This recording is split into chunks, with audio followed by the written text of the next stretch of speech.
Olá, pessoal. Nós estamos começando mais um Dialogando, hashtag Fique em Casa. Esse nome foi criado exatamente pelo fato de que a gente está hoje em meio a um enfrentamento mundial da pandemia do coronavírus, que tem como principal recomendação o isolamento social para diminuir o número de pessoas contaminadas pelo Covid-19. Diante de tantos desafios para a saúde pública decorrente da quantidade de casos em nossa cidade, o programa dessa quarta-feira terá como tema central a ciência, a medicina, a gestão responsável das unidades de saúde. Para esse bate-papo, eu tenho a alegria, eu tenho o prazer de receber meu amigo querido, o doutor Arruda Bastos, médico e ex-secretário de Saúde do Estado do Ceará. Fortalezense, Raimundo José Arruda Bastos é formado em medicina pela Universidade Federal do Ceará. Tem especialização em saúde pública, gestão em saúde, oncologia e administração de serviço de administração hospitalar. Durante o governo de Cid Gomes, Arruda foi o secretário executivo da Secretaria de Saúde do Estado do Ceará. Posteriormente, o Arruda assume a própria Secretaria de Saúde do Estado do Ceará. Arruda também foi conselheiro do Conselho Estadual de Saúde, do Conselho Estadual de Meio Ambiente, do Conselho Estadual do Fundo de Combate à Pobreza, além de uma atuação como escritor, como intelectual, como um pensador do nosso tempo. Seja muito bem-vindo ao Dialogando, amigo Arruda Bastos, doutor Arruda Bastos. Boa noite, Evaldo. Boa noite, ouvintes do Dialogando. Hashtag Fique em Casa. Fico muito agradecido pelo convite, já venho acompanhando o seu trabalho. Aliás, é muito tempo, o Evaldo é um amigo nosso, mesmo antes da política, né, foi professor de todos os meus filhos. Aliás, eles estão assistindo o programa. Quando eu informei que ia participar do seu programa, correram para divulgar também. É uma honra participar com você desse diálogo. E é importante, né, que nesse momento de tanta dificuldade, que as pessoas estão em casa, muitos esperando aí uma notícia, muito esperando o esclarecimento, né, porque nós estamos vivendo um momento de muita notícia falsa, de muita fake news, de muita disputa política, e quando tem um programa que pauta pela verdade, pauta pela ciência, pauta para a divulgação exatamente do que está acontecendo, sem justificar nada, isso me engrandece realmente. Eu quero parabenizar, Evaldo, você, a sua equipe, o Rodrigo, todos que fazem parte aí desse trabalho belíssimo que você faz, não só como vereador, como professor, mas como comunicador também, Evaldo. Uma alegria grande, viu, Arruda? Eu estava acompanhando há pouco tempo atrás a live do prefeito Roberto Cláudio e do governador Camilo Santana sobre a prorrogação do decreto de isolamento aqui no Ceará. Eu tenho acompanhado o seu empenho de tantos médicos, de tantos enfermeiros, de tantos profissionais de saúde. Eu queria começar esse nosso bate-papo, Arruda, falando exatamente dos números dessa pandemia no estado do Ceará, na cidade de Fortaleza. Eu sei que você tem acompanhado diariamente estes números. Eu queria que você ponderasse um pouquinho, nos atualizasse a respeito desses números e, ao mesmo tempo, o que a gente precisa fazer para diminuir os casos, para desafogar os leitos hoje no estado do Ceará, na cidade de Fortaleza. Professor Evaldo, olha, pela primeira vez eu estou chegando no início da noite um pouco mais aliviado, um pouco mais tranquilo, porque eu estou sentindo realmente um resultado das medidas mais rígidas de isolamento. É importante dizer isso. As pessoas, quando falam em isolamento, tem toda aquela crítica, porque existe essa disputa política também. Como progressistas é que são a favor do isolamento, e as pessoas de direita não são a favor. Isso não existe ideologia para isso.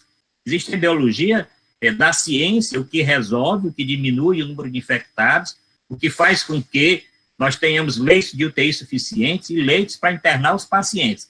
E pela primeira vez eu tenho duas notícias boas. Vamos esperar que isso confirme nos próximos dias. Um, que é medicina suplementar, porque nós temos no Brasil uma coisa assim, para quem... eu que sou dessa área, professor dessa área de gestão em saúde e da história do SUS, nós temos no Brasil, desde 1988, dois sistemas convivendo juntos. O sistema público de saúde, que é o SUS, que está dando esse resultado muito bom nesse momento atual, apesar de todo o sucateamento dos últimos anos, falta de recursos para o SUS, do congelamento com o teto de gastos, a retirada de recursos, falta de investimento nas universidades e tudo mais. Nós temos a medicina suplementar, que é a medicina dos planos de saúde, das operadoras dos planos de saúde. A informação que eu tenho, porque eu também tenho informação de todas as áreas, é que pela primeira vez o número de pacientes que tiveram alta desses hospitais das empresas, das operadoras de plano de saúde, foi um pouquinho menor do que acontecia nos últimos dias, ou seja, tem mais paciente que saiu do que paciente que entrou, tanto em UTI como em leito de enfermaria. Então, isso mostra uma tendência. O governador ontem já tinha falado isso com o prefeito, né? Estava sentindo uma certa estabilização desses números. Isso é fruto do isolamento. Isso serve para provar, tá certo? Para provar que o isolamento funciona.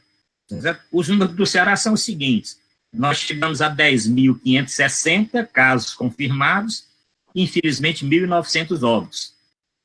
Nós estamos numa taxa de letalidade de 6,2, caiu um pouquinho essa taxa de letalidade, nós chegamos a ter 7, tem algumas cidades aqui da região metropolitana que chega a 13. Por isso que esse isolamento não pode ser só Fortaleza, Walter, esse isolamento tem que ser Fortaleza, região metropolitana, e aonde nós temos o número de casos que justifique isso. Não é só óbito, o número de casos também. Fortaleza tem 18.010 casos confirmados, 1.333 óbitos. Eu tenho uma preocupação no número de casos novos, eu venho acompanhando diariamente, o número de casos novos, 2.448. Mas esse número no Brasil, ele é extremamente preocupante, porque nós batemos o recorde do Brasil, eu tenho os dados do Brasil aqui, nós batemos o recorde do Brasil, nós tivemos 19.951 novos casos confirmados no Brasil.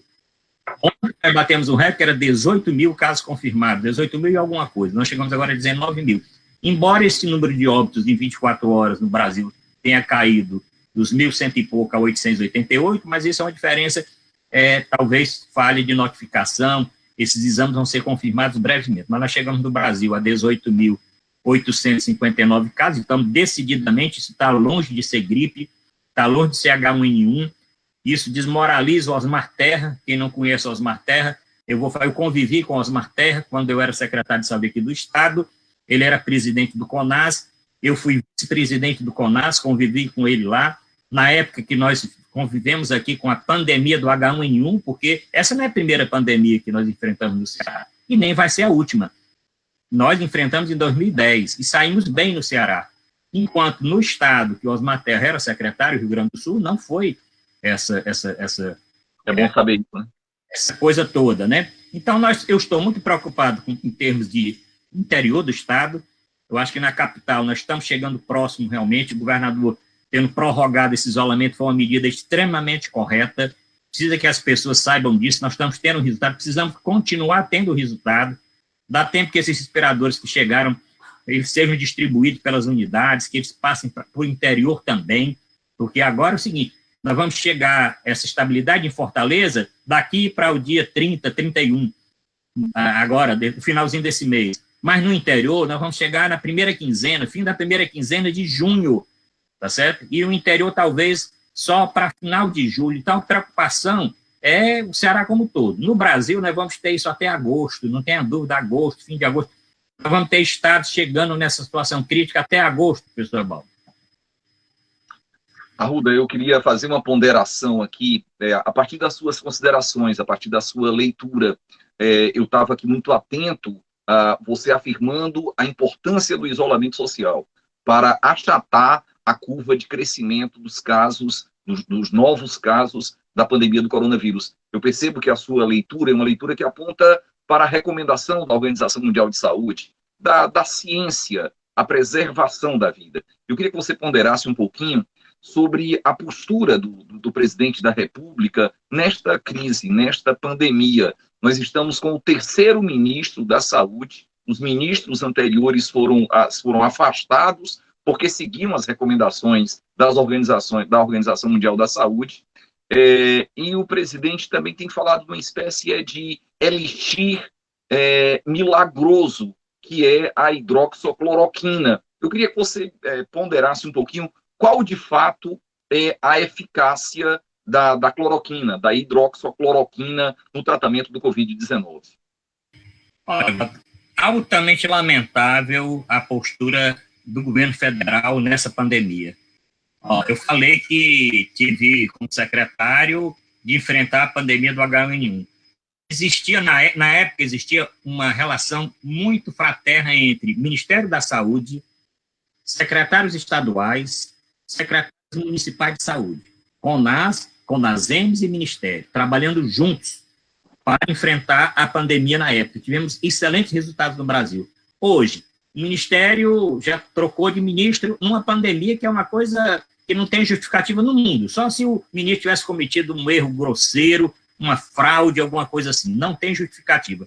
Embora nenhum deles mereça o título de Brastemp, né? Nenhum deles mereça esse título, porque o Mandetta não é nada disso, votou também pelo congelamento do teto de gasto para a saúde. Nós queríamos tirar esse teto para a saúde, ele votou a favor, foi um dos líderes disso aí, mas quando entrou o SUS, eu digo, Evaldo, que o SUS contamina a gente. Quando nós entramos na área pública, quando nós entramos para ser gestor do SUS, e você vê aquela importância, vê aqueles profissionais tão empolgados na saúde pública, isso anima. E o Mandetta, ele foi mordido por isso aí, e ficou um pouco mais sensível, e até que, no final, defendendo o isolamento, saiu porque queriam que ele assinasse esse da cloroquina liberando, e ele tem responsabilidade como médico, ele é uma pessoa que não poderia assinar uma liberação, tá certo? Em que você não pode confirmar se tem êxito, você precisa que o paciente assine, o paciente tem que assinar, quer dizer, se não der certo, o paciente é que é o responsável, e isso livra até a cara do Ministério da Saúde, não pode acontecer isso, que o paciente assine, tudo bem, mas ele assina, e se você for ler o documento que o paciente tem que assinar, é como se livrasse a responsabilidade, não é do médico que está prescrevendo, mas é de quem orientou. Quem orientou é o Ministério da Saúde que está orientando inclusive a dosagem. E o pior é que esse documento, nem a assinatura que o Ministério divulga, nem a assinatura de um técnico, de um cientista, tá certo? De uma entidade responsável por isso, nem essa assinatura existe. É um documento feito sem essa confirmação. Então, a conduta muito ruim, uma grande parte desses casos que estão acontecendo é exatamente por essa dubiedade, os estados no isolamento, na ciência, o Estado fazendo todo esse trabalho com os seus municípios e o presidente do outro lado animando a quebra do isolamento, animando que existe tratamento, minimizando, o pior é você minimizar uma pandemia dessa. Quer dizer, uma doença que mata em 2, 3 meses 18 pessoas, o Brasil agora está em 3º lugar no mundo de casos de paciente infectado. Nós vamos passar da Rússia amanhã ou depois. A Rússia está com 308 mil. Nós estamos no Brasil com 291 mil pessoas, quase 292 mil pessoas contaminadas, quase 19 mil mortes. Nós vamos passar da Espanha, vamos passar da Itália, vamos passar da França, vamos passar provavelmente do Reino Unido.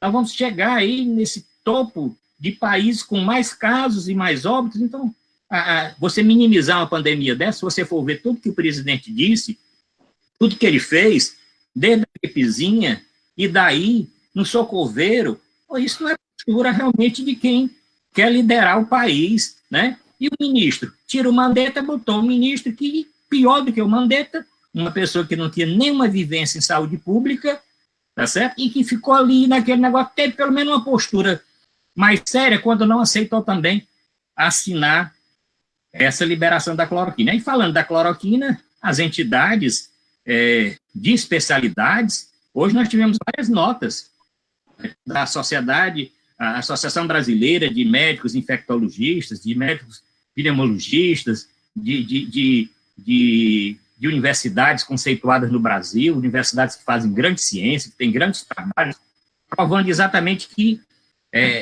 não é uma falha, que você pode fazer, como o Ceará faz, outros sabe, dentro de esquemas, em casos controlados, no hospital, com acompanhamento mais próximo, tudo bem, né? Mas você liberar para uma pessoa que não sabe nem se está doente. Nós tivemos um caso agora, recente, na Bahia, um médico que se automedicou, tomando cloroquina, e, no fim, faleceu pela complicação do remédio, e o resultado dele depois testou negativo. Ele tomou um remédio, teve seus efeitos colaterais, e nós corremos o risco de ter um grande número de casos. O Arthur Virgílio, que também não é que a gente fale assim tão bem, mas ele está sentindo na pele lá em Manaus e colocou, e muitos pacientes morrendo em casa, e o próprio ministro, na época, Mandetta, disse que isso poderia ser exatamente complicação do medicamento. Pode-se usar dentro de um esquema com outros medicamentos, um paciente que tem um caso realmente confirmado, e se você seguir, se você fizer um eletrocardiograma, se você acompanhar laboratoriamente o paciente, esse é um medicamento que nós usamos há muitos anos no Brasil. Eu mesmo já prescrevi várias vezes, paciente com lúpus, paciente com artrite reumatoide, paciente com malária, e os pacientes que tomam esse remédio realizam exames periodicamente, porque aí o médico diminui a dose, o médico reduz a dose, o médico suspende a dose.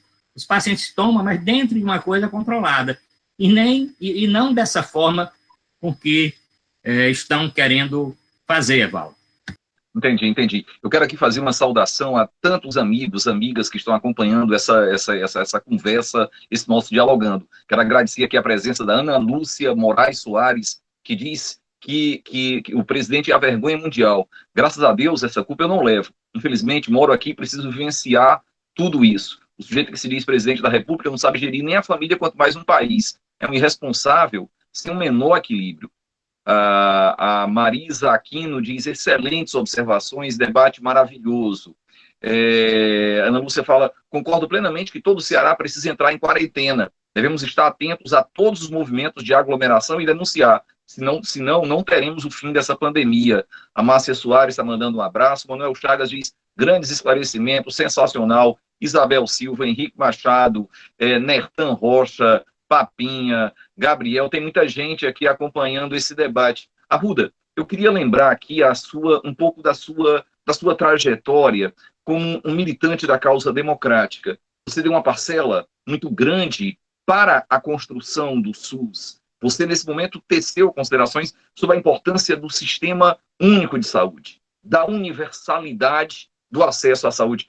Recentemente, o premier lá da Inglaterra, que também não é nenhuma grande referência na defesa da democracia ou da ciência, o Boris Johnson, ele contraiu o Covid-19 e quem o salvou foi exatamente o Sistema Único de Saúde da Inglaterra, que também serviu de referência para a implantação do nosso SUS. Quero lembrar que antes da implantação do SUS, quem não tinha uma carteira de trabalho assinada, na verdade, era tido como indigente e não tinha acesso à saúde de forma nenhuma. Essa é a nossa grande luta pelo fortalecimento em defesa do SUS. A sua história, Arruda, é a história do nascimento do SUS, é a história da sua luta pela democracia. Você foi um militante da causa da democracia em um período muito duro da nossa história, foi o período da ditadura militar. E hoje você é uma das lideranças nacionais do movimento Médicos pela Democracia. Eu queria conversar um pouquinho exatamente sobre isso. Como é que surgiu a organização Médicos pela Democracia? Em que se baseiam os fundamentos da organização Médicos pela Democracia? Bom, professor, o movimento surgiu em maio de 2016, numa reunião que vários médicos articularam, até na Escola de Saúde Pública, foi aqui na Escola de Saúde Pública do Ceará. O Brasil deve isso ao Ceará. O Brasil, o movimento médico democrático, deve ao Ceará. Nós começamos em 2016, um grupo de médicos pequeno ainda, mas médicos assim, de bastante influência aqui na cidade, médicos oriundos da reforma sanitária, médicos oriundos da luta pelo SUS, médicos que implantaram o SUS no Estado, gestores ou não, e esse movimento cresceu, 2016, 2017, 2018, 2019, quando foi o ano passado, nós sentimos que o movimento estava muito grande. Bahia se fortaleceu, Paraíba aqui, Rio Grande do Norte, Pernambuco, e Rio de Janeiro, São Paulo, foi para o Sul também, Sudeste, Norte. Então, o ano passado, no Ceará, aqui na sede da OAB, os movimentos de todo o Brasil, de médicos, lançaram, então, através aqui de um encontro nacional, a Associação Brasileira de Médicas e Médicos pela Democracia. E essa entidade hoje ela é nacional, eu faço parte da Comissão Executiva Nacional dessa entidade, e nós temos tido um papel importante nesse momento atual, na luta pela democracia, na luta pela saúde pública, na luta...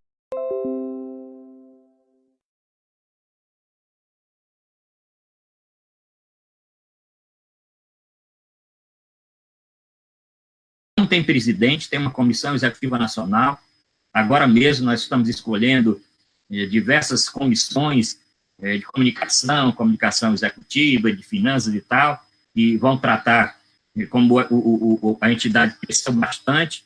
Então, os médicos podem se associar do Brasil todo, estão se associando, e eu acredito que agora, até o final do ano, num novo evento, nós vamos estar em outro patamar, e aí eu convido as pessoas que estejam interessadas em ter essa luta por democracia, por saúde, pela saúde pública, se engajarem no nosso movimento, professor Evaldo.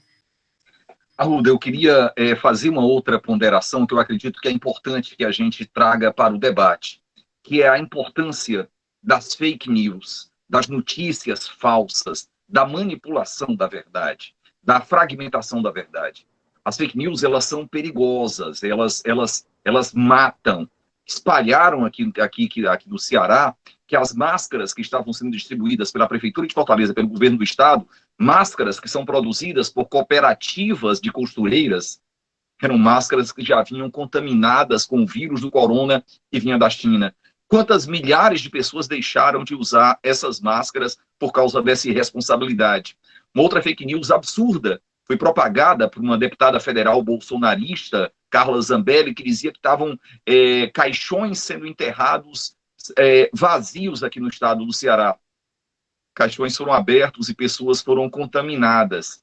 A máquina de mentira do bolsonarismo, da barbárie bolsonarista, chegou a manipular a informação da Organização Mundial de Saúde, quando a Organização Mundial de Saúde reforçava a importância do isolamento social, o bolsonarismo distorcia essas informações. Chegaram a falar, inclusive, do governador de Nova York, André Cuomo, que falava da importância do isolamento, que mesmo com o isolamento, a curva continuou a crescer, mas que posteriormente acabou achatando, e que a grande questão era exatamente o colapso do sistema de saúde.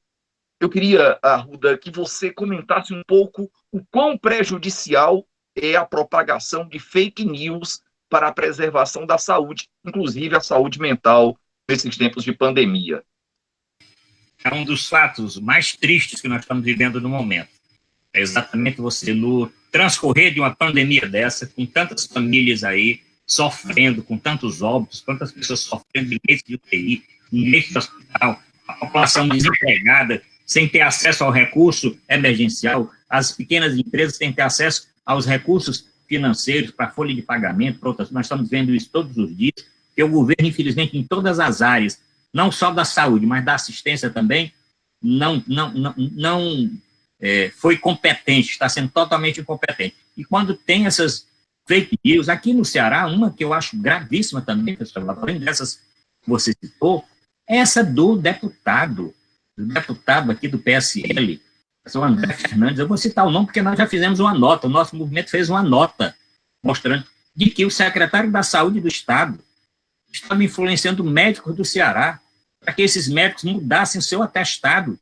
Quando conceber que os médicos do Ceará, uma categoria tão valorosa, uma categoria que não se curva, vai se curvar a um secretário de saúde para mudar o atestado médico, isso não tem pé nem cabeça. Primeiro, o seguinte, não é com o atestado médico colocando Covid que vai insuflar os números. Esses números que eu citei aqui não são de atestados médicos, aqui são números, exames confirmados. O paciente às vezes vem a óbito, confirma depois de 5 dias, 6 dias. Isso aqui são pacientes confirmados, não são resultado de atestado de óbito, né? Então foi uma fake news, fez com que a população raciocinasse que a doença não tem letalidade, que a doença não mata, que os óbitos que estão acontecendo, isso que a Carla Zambelli, que é a deputada federal, fez, ele dizer, não, isso que aparece todo dia de caixões aí enterrados em vala comum, isso não existe. Ali, caixão sem corpos, ali é caixão com pedra, com um pedaço de madeira dentro. Tem uma fake news. Na hora que diz que o secretário está influenciando o médico para preencher atestado falso, também quer dizer, não, ninguém está morrendo disso, as pessoas estão morrendo de outras coisas, estão colocando que é exatamente de Covid-19. Então, isso é grave demais, né? A mesma coisa, cura milagrosa. Muitas pessoas dizem que tem o feijão que cura, a água que bebe cura, o arroz que cura.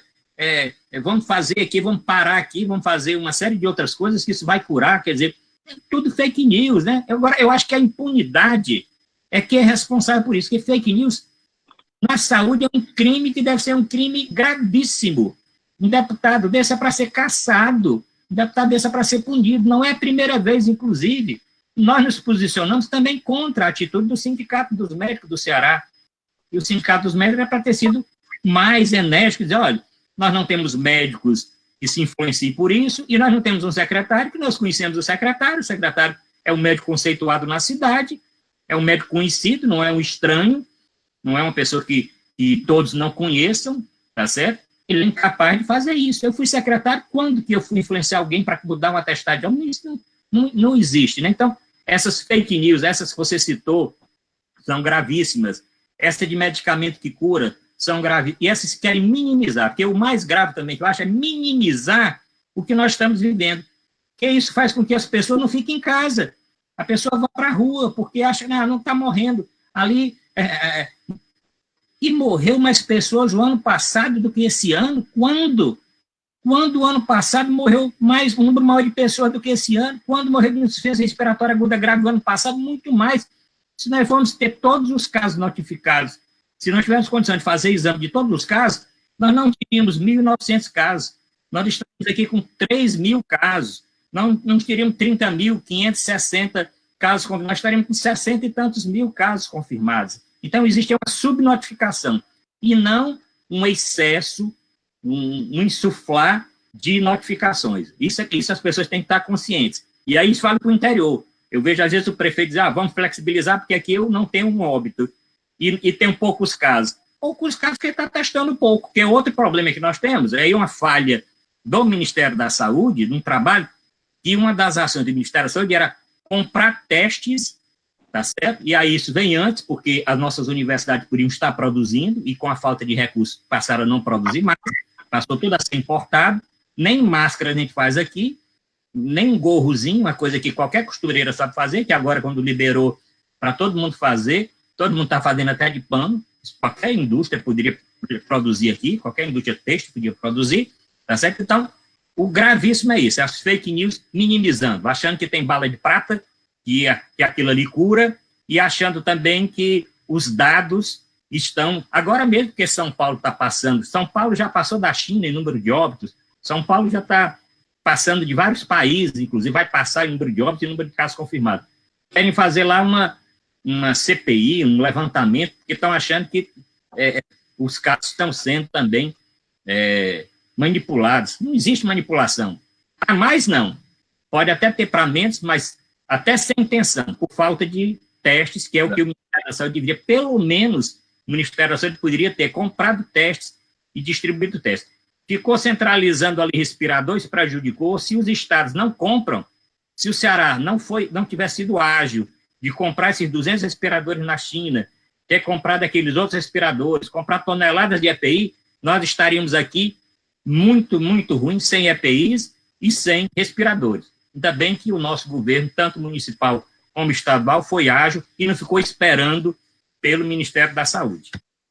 A gente está aqui conversando com o médico, com o ex-secretário de Saúde do Estado do Ceará, Arruda Bastos, um dos principais quadros do sistema, da defesa do Sistema Único de Saúde. Um homem que pauta a sua vida pela defesa da ciência, da saúde, da vida e também da democracia. Eu queria aqui lembrar um pouco dessa trajetória do doutor Arruda Bastos, lembrando que ele participou da construção desse arcabouço, dessa estrutura da saúde pública no estado do Ceará.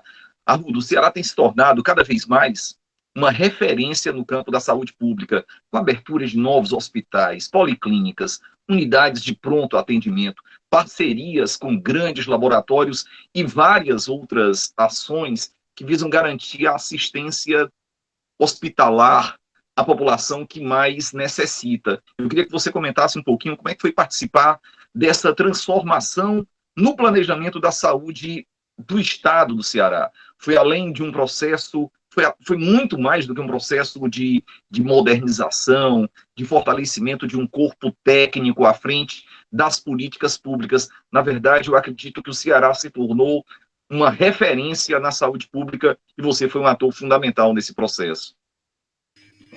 Primeiro, foi uma honra participar dos 2 governos do Cid Gomes, né? Inicialmente com o João Ananias, né?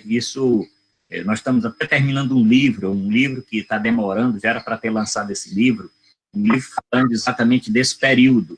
Um livro que nós temos até um título, né? A Máquina de Moer Carne, mas não vou adiantar o livro, porque o livro é um livro que conta a história desse período aí, de quase 8 anos na Secretaria da Saúde. Eu lembro bem como se fosse hoje, uma ligação que eu recebi, assim, entre o Natal e o Ano Novo de 2006, depois da eleição do governador Cid Gomes. Eu recebi uma ligação entre o Natal e o Ano Novo, e essa ligação era o João Ananias, né, informando que tinha sido convidado para ser secretário de saúde, e ligando se eu não tinha também a intenção de trabalhar na secretaria com ele, de ser secretário executivo e tal. Depois o Ivo Gomes me ligou, o próprio governador ligou, e nós confirmamos, formamos uma equipe muito boa na Secretaria da Saúde. Eu, o João Ananias, muitos técnicos que nós trouxemos, aproveitamos aquele corpo técnico excelente que a Secretaria da Saúde tem. Uma coisa importante que nós fizemos, diferente do que esses ministros estão fazendo aí no Ministério, o Mandetta saiu, uma banda foi embora, o outro entrou, não teve tempo de nada, agora são os militares que entraram, 9 militares, e nenhum é da saúde, nenhum é médico, não entende nada de saúde, muito menos de saúde pública. Nós mantivemos os técnicos do quadro de profissionais da CESA, com a coisa mais acertada, e trouxemos outras pessoas. E eu lembro de janeiro, depois da posse do governador, eu e João Ananias, nós fomos uma audiência com o governador, e nós propusemos o seguinte: governador, o senhor falou que queria hospitais regionais, né? Um hospital regional em Sobral, outro talvez por Cariri. Nós trouxemos uma coisa maior. Nós trouxemos o seguinte: uma proposta de interiorizar a saúde, tanto a de maior complexidade como a de média complexidade. Perguntou como é isso. Olha, vamos construir os hospitais regionais, um em Sobral, na Zona Norte, um no Cariri, né, em Juazeiro do Norte, um em Quixaramubim. Depois, na época, nós até podemos depois fazer um no Limoeiro do Norte, ou na região jaguaribana, que o governador Camilo está fazendo agora. Mas, além disso, não adianta só levar esses hospitais, nós temos que ter uma rede de atenção especializada. Vamos criar as policlínicas regionais, 22 aí no estado, também levar atenção de saúde bucal, criar os centros de especialidades odontológicas, e, para emergência, trazer as UPAs. E estavam começando lá com aquele grande epidemia de dengue no Rio de Janeiro, está começando a falar de UPA e um pouquinho de SAMU. Pois olha, tudo isso hoje, eu sinto o seguinte: o trabalho que foi feito naquela época. O João Ananias, eu fiquei com ele até 2010, o João Ananias saiu no começo de 2010, eu entrei como secretário, fiquei até praticamente 2014, e nós começamos e inauguramos o Hospital de Sobral, o Hospital de Juazeiro, deixamos todo pronto o Hospital de Quixaramubim, construímos 18 centros de especialidades odontológicas, 20 das policlínicas, e nas UPAs de Fortaleza nós inauguramos 6 UPAs de Fortaleza, que hoje estão prestando esse grande serviço como porta aberta. Nós inauguramos. A primeira UPA foi da Praia do Futuro, eu lembro até as datas. Primeira UPA da Praia do Futuro, depois a do Altranunde, depois do Canindezinho, depois de Messejana do Coaçu, depois do Zé Walter, depois no Conjunto Ceará, depois o prefeito continuou, construiu mais as UPAs dele, né? Então, a saúde é isso, é uma continuidade. Depois veio o Carlinhos Lavô, quando nós saímos, deu continuidade, depois saiu, o Henrique Javi entrou, continuou, depois, quando eu saí, entrou o Ciro, depois o Carlinhos, depois o Henrique Javi, e agora o Cabeto. E a saúde continuou, e tem que ser desse jeito. Quando o governador Camilo sair, tem que entrar e levar para frente o que está sendo... Nós fizemos a mesma coisa, nós aproveitamos tudo que o secretário Jurandir Frutuoso, que é nosso grande amigo, e foi o secretário da época do governador Lúcio Alcântara, que estava naquela época, nós demos continuidade e lançamos a nossa proposta nova, nós acrescemos mais. Então é preciso isso. No momento atual, eu digo, se não tivesse tido esse investimento, que na época até nós fomos criticados, íamos construir hospital no interior, não ia ter médico, nós íamos construir UPA, não ia ter profissionais, íamos construir policlínica, o médico não ia para o interior. Hoje, tudo isso consolidado, as UPAs consolidadas, as policlínicas consolidadas, os CELs consolidados, os hospitais regionais, o que seria do Ceará no momento desse, se essa estrutura não existisse? Se essa estrutura, mais o grande acréscimo que foi feito nos hospitais antigos do Estado, no Hospital Geral, no Hospital do Coração, no Alberto Seib, no Hospital César Carlos, no Hospital de Messejana, o Hospital São José, se não tivesse tido esse crescimento. Então, eu digo que foi um trabalho árduo, né? Mas foi um trabalho, assim, muito gratificante e que está dando frutos hoje, vai continuar dando muitos frutos daqui para frente com esse programa de ampliar a atenção, principalmente para o interior, que é onde a atenção deve ser. Esse vetor saúde para o interior é fundamental que continue. E agora, nesse momento, com muitos leitos de UTI indo para o interior, o apelo que eu faço para o governo, deixe esses leitos lá, mantenha essas UTIs nesses hospitais que foram criados. Se no Iguatu foi criado o leito lá de UTI, deixe. Se aumentou lá em Crateús, deixe lá. Né? Os hospitais de campanha, tudo bem, esses não tem como manter, mas os hospitais públicos, filantrópicos, municipais e do Estado, que foram acrescidos de leitos, e principalmente desde UTI, que esses leitos sejam mantidos depois que a pandemia passar, professor Evaldo. Eu queria aqui, Arruda Bastos, fazer uma palavra de agradecimento aos profissionais de saúde, a você, médico, aos enfermeiros, enfermeiras, a tantos médicos e médicas e todos os profissionais de saúde que estão na linha de frente enfrentando essa pandemia. E esse legado extraordinário que você deixou para o Estado do Ceará em defesa da saúde, da ciência, da vida. Na verdade, essa é a melhor resposta que a gente pode dar para quem propaga notícias falsas, para quem espalha barbaridades. Lembrando que isso hoje é crime. Quem propaga notícia falsa é crime e sofrerá as devidas sanções. Já existe uma lei estadual e está tramitando também na Câmara Municipal uma lei da mesma natureza, exatamente para desmascarar quem propaga mentira falsa. Por ignorância, tem aqueles que o fazem por ignorância, por desconhecimento, e tem aqueles que fazem por dolo, por má fé. Alguns chegaram a falar, inclusive, da Suécia, que dentre todos os países foi aquele que adotou as práticas mais equivocadas em relação ao combate à pandemia do coronavírus, e, no entanto, hoje há um pedido de desculpas na Suécia.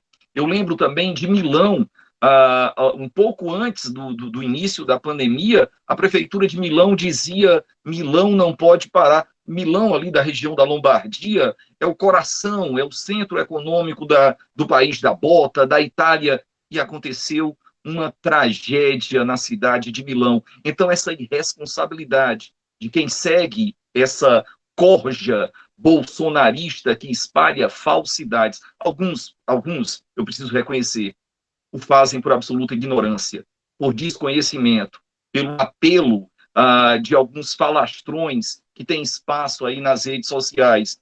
Para estes há perdão, mas há aqueles que o fazem também por dolo, por má fé. Eu queria aqui fazer aqui uma palavra de agradecimento a você, como profissional de saúde, e a todos os profissionais de saúde do estado do Ceará. Isso, na verdade, esse reconhecimento tem sido colocado aqui, inclusive, nas nossas redes, viu, doutor Arruda? A Regina Arruda Bastos tem feito considerações sobre os profissionais os profissionais da saúde que estão na linha de frente. A mestra Carla, da Associação Zumbi de Capoeira, fala do seu legado à frente da Secretaria de Saúde. O Henrique Machado fala do seu desempenho excelente quando esteve à frente da Secretaria de Saúde. A Regina disse que o doutor Arruda está sempre nos esclarecendo. Rinaldo, a Noemi Arruda também mandando um abraço aqui. A Lília Cordeiro Bastos Silveira faz uma observação muito interessante. graças ao isolamento no mundo, estamos conseguindo superar a pandemia enquanto humanidade. Quem não defendeu o isolamento no primeiro momento, pediu desculpas pelo erro. Graças ao governador, ao prefeito, mais pessoas terão possibilidade de ser socorrido. Se dependesse do Bolsonaro, ela está usando provavelmente o exemplo do que aconteceu na Suécia, a tragédia que foi a Suécia, a tragédia que foi Milão e a tragédia que foi a cidade de Nova York e que depois corrigiu esse absurdo. A Isabel está dizendo, minha amiga de São Paulo estava bem, tomou cloroquina, atacou os rins começaram a derreter líquido, teve uma parada respiratória no hospital e veio a óbito. A gente não está aqui demonizando a cloroquina, a hidroxicloroquina, mas precisa ter muita responsabilidade. Não é um elixir da cura de um presidente despido de qualquer senso de humanidade e que se apoia no obscurantismo, na ignorância, no fundamentalismo e no ódio.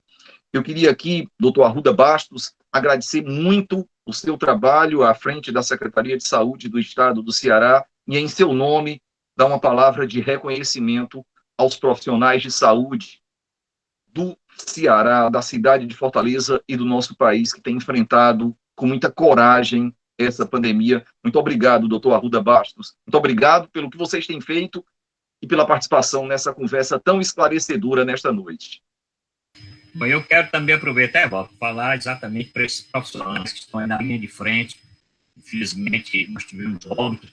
Nós estamos no Ceará praticamente com 4.000 pessoas que contraíram a doença, tivemos óbitos, 12 óbitos, né? Então, aqui a nossa solidariedade, e em nome dessa solidariedade é que nós apelamos para o isolamento. No início, que não adianta você bater palma para o profissional de saúde que está na rua contraindo a doença e levando a doença para dentro de casa, para o seu avô, para o seu pai.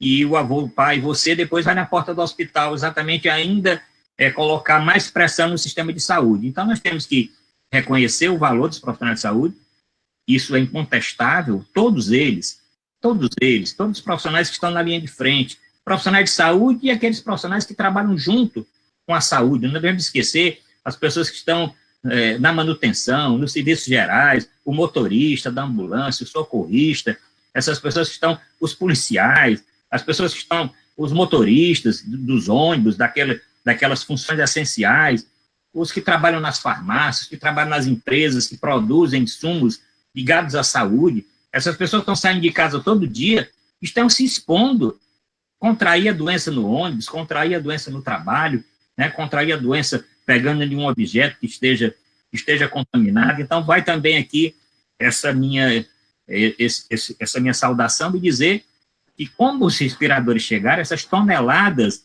de EPIs estão sendo fundamentais, porque quando a doença começou, principalmente no interior e aqui na capital, nós tivemos muita dificuldade de ter acesso em quantidade suficiente dos EPIs. Agora, não vai faltar. Agora nós temos EPIs suficiente para o estado todo. Nesse final de semana, além dos 200 respiradores, chegaram mais quase 2 toneladas de EPIs, e tem mais voos chegando, tem mais insumos chegando, né? Mas nós precisamos realmente aproveitar aqui o seu programa e saudar os profissionais. Aqui em casa mesmo, você sabe que eu tenho aqui, juntando comigo, são 6 médicos aqui. A maioria deles, eles estão na linha de frente, tá certo? E eu fico revoltado quando eu vejo que as pessoas não estão ligando para o isolamento, né? Então, vai ser mais pessoas na porta dos hospitais, mais pessoas disputando vaga, tá certo? E aí não tem o rico, o pobre, o plano de saúde, o SUS, que vai faltar para todo mundo. Tá certo? Ainda bem que nós temos governantes responsáveis que ampliaram o isolamento, e agora nós temos a segurança que vamos, apesar de ainda com muita dificuldade, chegar ao fim, tá certo? Com sofrimento, tá certo? Com muita dificuldade, mas contendo um pouco mais essa curva, porque sem dúvida nós já conseguimos fazer. E com mais 15 dias nós vamos conseguir mais ainda, professor Walter. A gente está chegando ao final de mais uma edição do programa Dialogando, #Fique em Casa. Hoje o programa foi de um nível excepcional, foi com um médico, com um especialista em saúde pública, um homem que tem um legado, que tem uma herança, uma contribuição muito grande para a saúde pública no estado do Ceará, que é o doutor Arruda Bastos. Para quem chegou agora no nosso programa, não se preocupe não, porque o programa fica à disposição aqui. Você pode assistir depois, compartilhar, curtir, comentar. Esse tempo difícil vai passar. E, por enquanto, fique em casa. O isolamento social é a única alternativa para que a gente possa conter a curva do crescimento dessa pandemia. Grande abraço, boa noite, a gente se encontra.